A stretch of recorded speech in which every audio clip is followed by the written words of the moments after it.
But Danny was a real stickler. And he, as he put it many times, the only reason to do this show is to do it as well as we can. And I can tell you this, I've said this before, we never walked away from a show saying we'll do better next week. Never. If it didn't work, he stayed there until it did work. And you could only do that if you had the kind of control that Danny insisted on, which meant it was not done in front of an audience. It was done under, as I said, under control. But where he had control of it. It was originally shot in front of a live audience. It was supposed to be the first pilot that we did was shot on film, multi-camera film, and Danny, who was an editor by prior experience, put it together. When we redid it, they wanted to go to tape, so we went to tape, which he did not have experience with. So when we did our first show, for instance, which was done the traditional way, 3 days of rehearsal, a day of camera blocking, and then 2 shows in front of an audience. When the 2 shows were over, Danny wasn't sure what he had, so he said, let's do another run after the audience gone, to make sure that he's got the shot that he wants. You know, he didn't want to have to go into the editing room and find out he doesn't have a reaction shot that he would normally have. So we did it a third time. And that was the way we did it for about 3 weeks. Until finally somebody said, if we're doing a second show without, a third show without an audience, why don't we drop the second show, just do one for an audience, and then you can take your time and do. So that it evolved to that stage. About 5 or 6 weeks into the season, as I said, Danny was a perfectionist. Every script ended up on his desk, and he did the fine tuning to make sure that it was right. So we would sit down at the beginning of a reading and have half a script. We'd only have the first act. And he'd tell us how it's going to end, because they were still working on the second act. So when we started rehearsing, we didn't even have a whole script.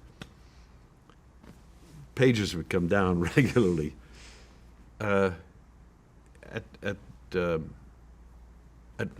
in about the 6th or 7th week or so, we got to a point where we didn't have the whole script, and it was time to camera block.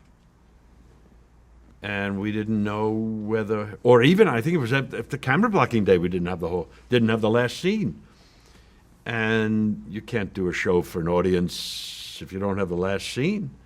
So he canceled the audience, and we continued on and did it without an audience, live, in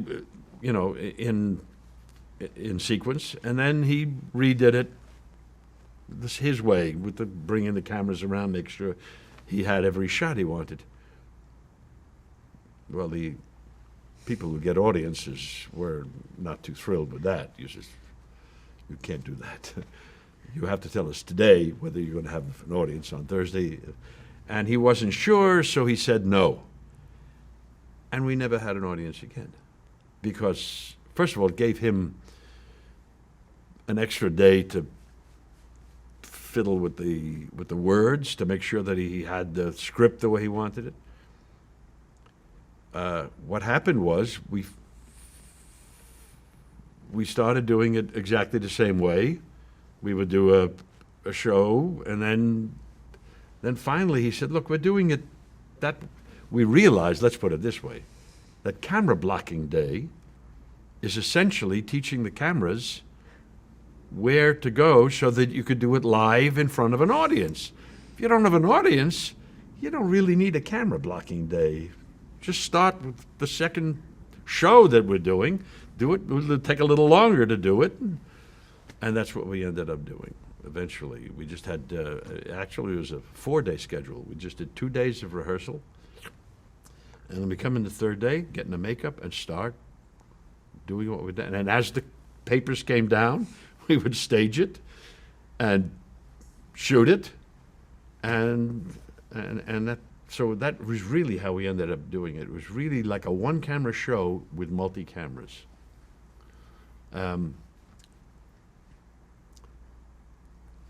For some reason, though, because, as I said in the beginning, we always did that third show, it was like 2 o'clock in the morning before we finished.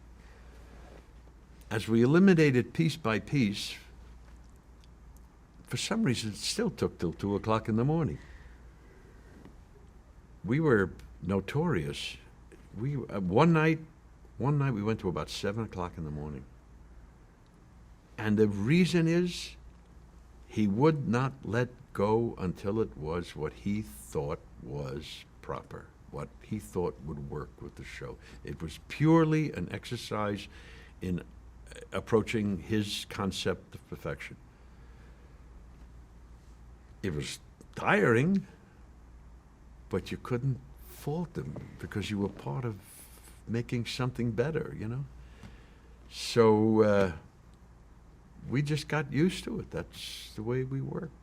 We started on Wednesday morning and we never finished till 2 o'clock Thursday night.